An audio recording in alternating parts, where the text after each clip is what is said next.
Hi everyone, it's Jessica Gonzáles-Rojas. I'm a longtime reproductive justice advocate and a current candidate for New York State Assembly in Queens.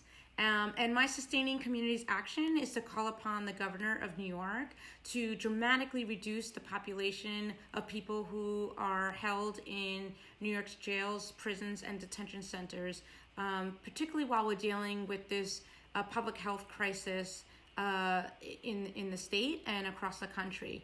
So myself, alongside two other insurgent candidates, with an organization called New York Communities for Change, we penned a letter that was published where we make demands of both the governor and elected officials to take rapid action to address this public health crisis. So I'm going to read a few lines from this letter and share what our demands are.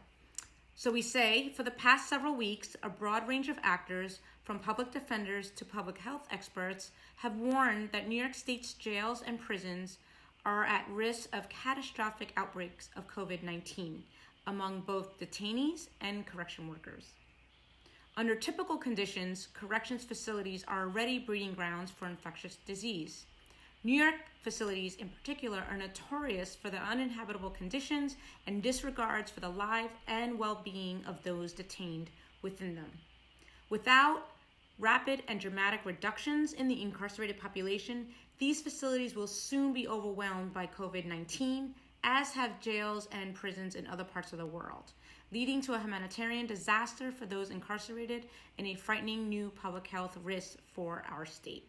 And this is not just a New York issue, this is an issue across the country. And think about it, in a moment where we're asking people to socially distance and stay 6 feet apart from one another, we're not thinking about those who are currently incarcerated in our jails, prisons, and detention centers that do not have the luxury of being 6 feet apart from each other. These are cramped spaces where they're practically on top of each other.